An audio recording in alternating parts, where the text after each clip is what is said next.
안녕하세요. 집을 가장 싸게 사드리고 가장 비싸게 팔아드리는 뉴스타 부동산 명예부회장 이상규입니다.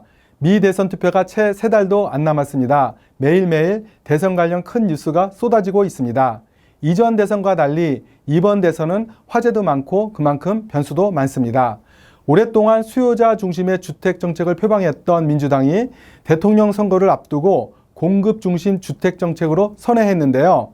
공급망 문제로 주택 공급이 차질을 빚으면서 주택 문제가 현안으로 부상한 데 따른 대응입니다. 민주당이 이처럼 주택 공급 노선을 본격화한 것은 그만큼 미국 내 주택 부족 문제가 심각하기 때문인데요. 프레디맥에 따르면 현재 주택난을 해결하기 위해서는 약 150만 호의 주택이 더 필요한 것으로 알려졌습니다. 뜨거운 정치 이슈가 많은 이때 주택을 매매하는 것이 좋을지 부동산 매매수, 가격, 모기지 등 여러 가지 측면에서 알아보도록 하겠습니다. 첫째, 대선 전 몇 개월은 미래에 대한 불확실성으로 부동산 매매가 줄어듭니다.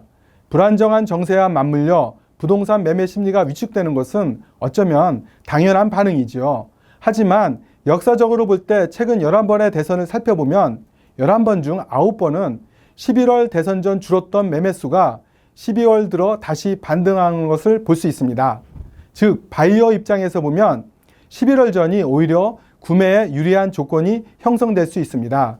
게다가 작년 대비 매물이 8월 기준으로 약 36%가 늘어나고 시장에 대기하는 기간도 3개월 정도로 길어진 만큼 좋은 기회를 가질 수 있습니다. 둘째, 대선이 부동산 가격에는 큰 영향을 미치지 않습니다. 부동산 가격은 대선 같은 단기적 정치 이벤트보다는 수요와 공급, 리스팅, 고용률, 실업률, 경제 성장률, 모기지 이자 향방 등 시장이나 경제 이벤트에 오히려 더 민감하게 반응합니다. 그래서 누가 대통령이 되든지 큰 파국적인 정치적 사건이 일어나지 않는다면 부동산 가격은 시장에 따라 소폭 상승 또는 소폭 하락으로 예상됩니다. 대폭락이나 급격한 상승은 역사적으로도 없습니다. 올해도 별반 다르지 않을 것 같습니다. 셋째, 모기지 이자율은 대선과 상관없이 경제 상황에 따라 소폭 내려갈 것으로 예상되어 대선 이후에도 부동산 시장 활성화에 좋은 영향력을 끼칠 것입니다. 높게 치솟은 부동산 가격 때문에 중산층들이 첫 내 집 마련에 어려움을 겪고 있습니다.